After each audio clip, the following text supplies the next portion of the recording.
ಡಿಜೆಹಳ್ಳಿ ಮತ್ತು ಕೆಜೆಹಳ್ಳಿ ವಿಚಾರ ಇರ್ಬೋದು, ಹುಬ್ಬಳ್ಳಿನಲ್ಲಿ ಪೊಲೀಸ್ ಜೀಪನ್ನು ಏರಿ ಅದನ್ನು ಜಖಂಗೊಳಿಸಿದಂಥ ವಿಚಾರ ಇರ್ಬೋದು. ಈ ಸಂಬಂಧವಾಗಿ ಅನ್ಲಾಫುಲ್ ಆ್ಯಕ್ಟಿವಿಟೀಸ್ ಪ್ರಿವೆನ್ಷನ್ ಆ್ಯಕ್ಟ್ ಅಂತ ಹಾಕಿದ್ರು. ಅದನ್ನು ಸಿದ್ದರಾಮಯ್ಯನವರು ಕ್ಯಾಬಿನೆಟ್ ಎದುರುಗಡೆ ಇಟ್ಟುಬಿಟ್ಟು ಅದನ್ನು ವಾಪಸ್ ತೆಗೆದುಕೊಂಡು ಒಂದು ರೀತಿ ಪುಂಡ ಮುಸಲ್ಮಾನರಿಗೆ ಫ್ರೀ ಪರ್ಮಿಟನ್ನು ಇವತ್ತು ಕೊಟ್ಟಿದ್ದಾರೆ. ಅದ್ರ ಜೊತೆಗೆ ನಾನು ಮುಸಲ್ಮಾನರಿಗೆ ಒಂದು ಕೇಳಿಕೆ ಬಯಸ್ತೀನಿ.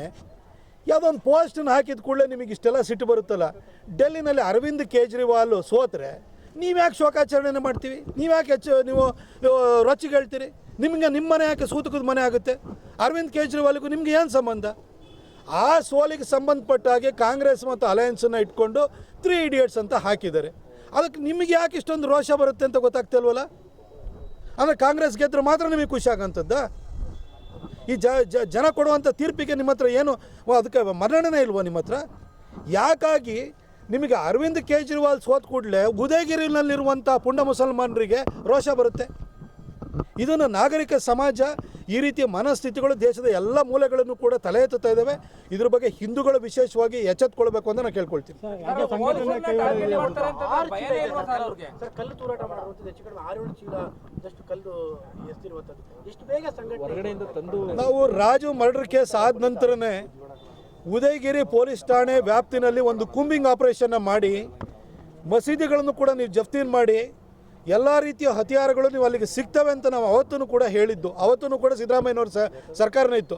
ಇವತ್ತು ಈಗ 3-4 ಚೀಲ ಕಲ್ಲುಗಳನ್ನು ಅಲ್ಲಿ ತಂದು ಅವರು ಬಿಸಾಡ್ತಾರೆ ಅಂತೇಳಿ ಹೇಳಿದರೆ, ಕಲ್ಲಲ್ಲಿ ಹೊಡಿತಾರೆ ಅಂತೇಳಿ ಹೇಳಿದರೆ ಇದೊಂದು ವ್ಯವಸ್ಥಿತ ಪ್ರಯತ್ನ ಅಲ್ವಾ?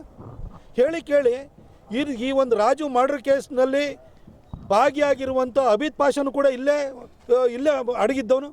ಈ ಹಿಂದೆ 2011ರಲ್ಲಿ ಹುಣಸೂರಿನ 2 ವಿದ್ಯಾರ್ಥಿಗಳು ಮಹಾಜನ ಕಾಲೇಜಿನಲ್ಲಿ ಓದ್ತಿರೋರನ್ನ ಸಾಯಿಸಿದ್ರಲ್ಲ, ಅದರ ಕೊಲೆಯ ಆರೋಪಿನೂ ಕೂಡ ಇದೇ ಉದಯಗಿರಿ ಸ್ಟೇಷನ್ ವ್ಯಾಪ್ತಿನಲ್ಲಿದ್ದ.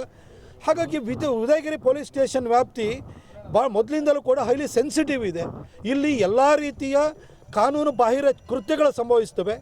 ಇಷ್ಟಾಗಿಯೂ ಕೂಡ ಇದ್ರ ಬಗ್ಗೆ ಮುಂಜಾಗ್ರತಾ ಕ್ರಮವನ್ನು ಯಾಕೆ ಕೈಗೊಳ್ಳಲ್ಲ ಅಂತೇಳಿ ಹೇಳ್ಬಿಟ್ಟು ನಮಗಂತೂ ಅರ್ಥವಾಗ್ತಿಲ್ಲ. ಸಿದ್ದರಾಮಯ್ಯನವರೇ ಇನ್ನು ಎಷ್ಟು ದಿನ ಮುಖ್ಯಮಂತ್ರಿ ಆಗಿರ್ತಿರೋ ಇಲ್ವೋ ಗೊತ್ತಿಲ್ಲ.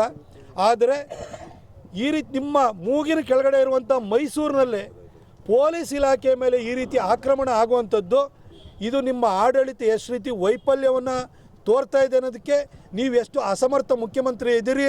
ನಿಮ್ಮ ಊರಿನಲ್ಲೇ ನಿಮ್ಮ ಬಗ್ಗೆ ಗೌರವ ಇಲ್ಲ ಮತ್ತು ಭಯ ಇಲ್ಲ ಅನ್ನೋದನ್ನು ಇದು ತೋರಿಸ್ತಾ ಇದೆ. ನಿಮ್ಮ ಅಸಮರ್ಥತೆಯ ಪ್ರತೀಕ ಈ ಘಟನೆ ಆಗಿದೆ.